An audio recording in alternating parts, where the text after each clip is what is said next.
आज की वीडियो में बात करेंगे कारक के बारे में। अंग्रेजी में इसको फैक्टर कहते हैं, तो वही जानते क्या होता है ये। पौधे का लंबापन व बौनापन। कोई पेड़ है वो लंबा है या हम कह दें कि वो बौना है। एक जोड़ी विपरीत लक्षण है।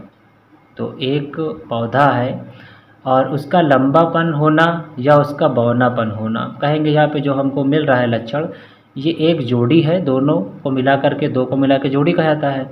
और विपरीत है, तो एक दूसरे के अपोजिट भी हैं कि एक कह रहा है लंबापन और दूसरा कह रहा है बौनापन। जो युग्मक कोशिकाओं के जीव द्रव में किसी न किसी रूप में अवश्य पाए जाते हैं। तो युग्मक कोशिका मतलब जैसे पुरुष में शुक्राणु वो युग्मक होता है, तो वैसे ही ऐसी कोशिका जो किसी जीव में जनन करके, उसमें जनन की प्रोसेस हो करके नया जीव बन जाए, उसी को युग्मक कोशिका कहते हैं। तो कोई जो युग्मक कोशिका है, मान लीजिए हम यहाँ पे शुक्राणु को मान लेते हैं, तो अब उसके अंदर जीव द्रव होता है, तो उसके जीव द्रव में किसी न किसी रूप में ये लक्षण जो है पाया जा रहा होगा। हम कहते हैं कि कोई जो इंसान है, तो अब इंसान में कुछ लंबे भी होते हैं इंसान, कुछ बौने भी होते हैं।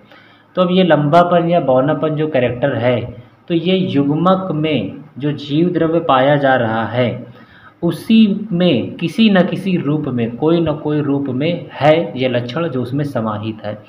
तो वो जो रूप है, जिस रूप में वो समाहित है, उसी को मेंडल ने कारक नाम दिया था। मतलब उसका नाम पता, जैसे जीन है, बात यहाँ पे जीन की है, तो जीन के बारे में पता नहीं था, लेकिन मेंडल को इतना ही कन्फर्म था कि कोई ना कोई चीज़ है जो इस पेड़ या इस जानवर या इस जीव के अंदर, उन्होंने अपना प्रयोग मटर में किया था, तो उनका एक मानना था कि कोई ना कोई रीज़न है, कोई चीज़ है जीव द्रव में जो इसको ये लक्षण दे रही है, चाहे वो लंबापन का हो चाहे वो बौनापन का हो। तो उसी को उन्होंने कारक नाम दिया था। वो तो बाद में फिर इसका नाम जीन पड़ा था।